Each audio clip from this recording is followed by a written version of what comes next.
And welcome back to Fizzy's Wacky World of Wrestling. This is part 4 of a review of Monday Night Raw from April 7th, 2014 from the New Orleans Arena in New Orleans, Louisiana. After that somber last part of the video, which begins, I believe, at about 8 minutes and 3 seconds of the final segment of The Ultimate Warrior, before he passed away, we then continue with AJ Lee skipping to the ring with her bodyguard, Big Mama Cool Tamina Snuka.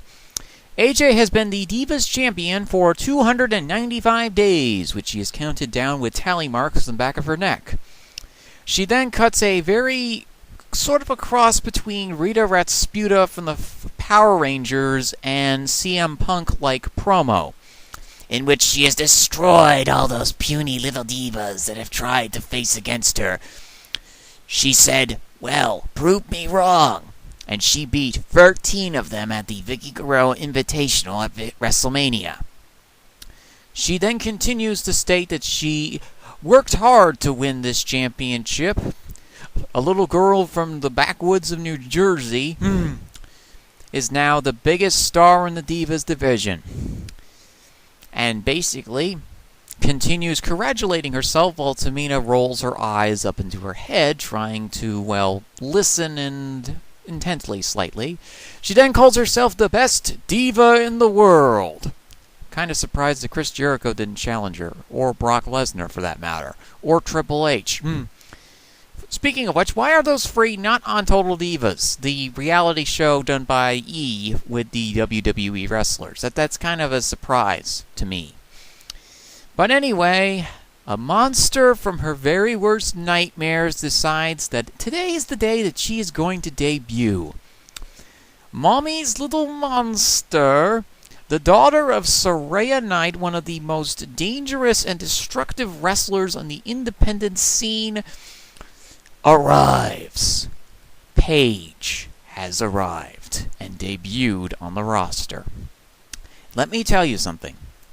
Paige is one of the best women's wrestlers that was in NXT developmental. Her, Emma, and Bayley had a series of absolutely amazing matches with Summer Rae's beautiful, fierce females, the BFF stable. Paige has had absolutely amazing 15-minute matches with Emma for the NXT Women's Championship. Yes, Women's Championship. They call it that in developmental. She is exactly the right person that the WWE's current division, which they might be renaming soon, needs. Anyway, Paige debuts and basically states that she wants to congratulate AJ for being champion, and that she, and that she wants to congratulate her because she's the only one that wants to. Apparently she must have drawn a really short straw. And AJ accepts it, but tells her to go running back to her little home in NXT because the champion doesn't need her words. She then makes fun of Paige in a very Rita Rasputin way, and then decides that she says she wants to challenge her to a match. Paige says that she isn't ready, so AJ does the least sensible thing imaginable and decides to slap Paige across the face. Well, that's going to end well for you, AJ. Especially when the Saraya monster rises up from the ground like a proverbial demon and decides to disembowel you. But instead, the Saraya monster doesn't appear from the ground, and instead Paige starts embracing her inner Saraya. Anyway, then AJ says, "Let's make it a title match," in another idiotic mistake by the Divas Champion. She's so overconfident that she can beat this 21-year-old girl from Britain that, honestly, she gets incredibly overconfident in her abilities, despite the fact that Tamina Snuka has interrupted in the majority of her matches since becoming Divas Champion. Anyway, AJ begins the match by trying to repeatedly smack Paige around. She starts throwing punches and then skips around the ring, laughing all the while, and then tries to lock in the Black Widow on Paige. Unfortunately, because Paige has years and years of submission counter training by her incredibly dangerous mother, Paige counters the move, hits the page turner on AJ, causes her to ball like a snowman being hit by a car on the mat. Paige flips her over, pins her for the 1-2 free, and becomes the Divas Champion in her first match. This was actually a very good match despite how short it was. AJ was incredibly overconfident that she could beat this competitor despite the fact that Paige is the NXT Women's Champion and has had many amazing matches defending that title. Although Paige currently has a title defense against the Nature Girl, Charlotte, the daughter of Ric Flair, coming up, where she might lose her title. Or maybe not. But we'll see how this goes from here. But I'm so happy to see Paige finally on the main roster. She deserves it. She was in absolute tears after the match that she won the title, while AJ is howling like a complete maniac that she lost her shiny thing. Wow, it was amazing. And then more amazing comes up because we have another Bo Dallas inspirational video afterwards, which was another good promo, pre-debut Vigilante. Anyway, Real American cuts on the Titantron, which signals the arrival of Hulk Hogan, brother.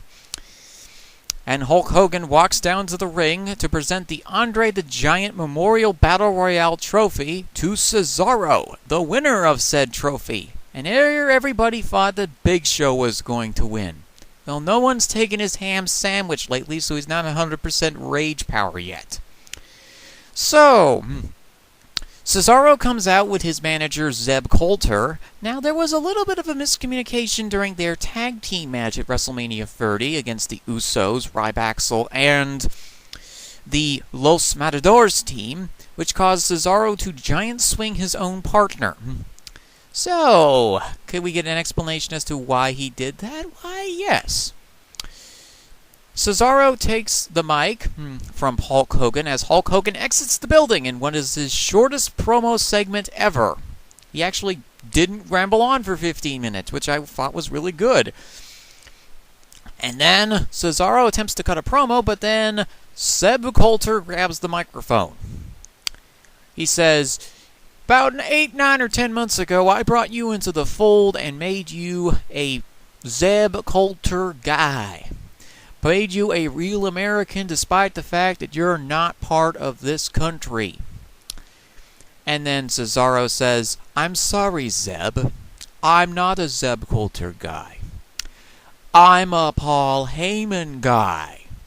And Paul Heyman, who 1 hour ago was the most booed and reveled man, hated, despised.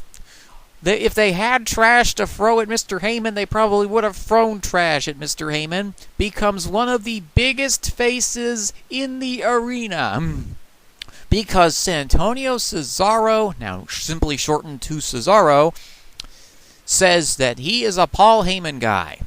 Heyman comes out and names him the King of Swing after his giant swing finishing maneuver along with his neutralizer.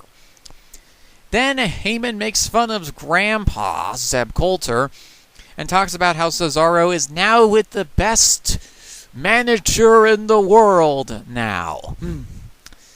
As Heyman announces he has to tell the commentary something, how they are going to pronounce Mr. Cesaro, Jack Swagger barrels in like an angry lunatic and attacks Antonio Cesaro from behind. Then sees the shiny trophy. Now, because Big Show destroyed Jack Swagger's personal trophy collection, Jack Swagger has a little bit of a psychotic condition where anytime he sees a trophy, he must smash it into 1,000,000 pieces. And smash it into 1,000,000 pieces he does, with great impurity, and with wonderful recklessness. After smashing the trophy to pieces, Antonio looks at him with this look of disgust. And then Colonel Brad Maddox on the WWE app comes out and announces that there is going to be a match between these two. And it is a really good match after they sweep up the remains of the trophy. And with Heyman clutching the Andre the Giant statue in his arms, like a newborn child. Honestly. And Cesaro and Swagger have a lot of great back-and-forth moves against one another. Cesaro has his European style, while Swagger is a college athlete. And Swagger has gotten a lot better in the last year or so. You know, he was doing a lot of great moves. Cesaro was doing amazing as well. But what this does is it gets Antonio Cesaro over the top. He now has Paul Heyman as his manager. He now is another viable challenger for Daniel Bryan's WWE World Heavyweight Championship if the Authority fails at their mission. So, after Daniel Bryan is done conquering those mountains, and that evil dark fortress with the Eye of Sauron on top of it, he then has to face against Paul Heyman and his army of guys. More specifically, an army of two, but this army of two is very capable and very destructive. Brock, who basically destroys anything that is in front of him, and by the way, broke the streak. Again, I must mention that. And Cesaro, who is absolutely amazing and has faced Daniel Bryan before, and knows what to expect from him.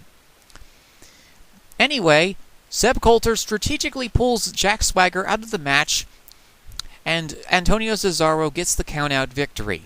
Once again, this was a really good back-and-forth match, and for the first time in nearly 20-plus years, something was broken. Managers are having fights over clients now. That is something we haven't seen since the 1980s. It was so refreshing to see and was so interesting. You know, it was unbelievable. It was another fantastic segment which caught everybody by surprise. Paul Heyman then becomes from the most hated heel 1 hour earlier to becoming one of the most beloved babyfaces ever. Cesaro now has a fresh start with a great manager, and Zeb Colter has a ton of heel heat now for trying to destroy Antonio Cesaro, along with his client, Jack Swagger. Anyway, this ends part 4 of our video. Tune in for part 5 where we talk about, well, another absolutely fantastic segment. The World Heavyweight Championship match between a deranged lawn gnome and a shovel. And we'll be right back.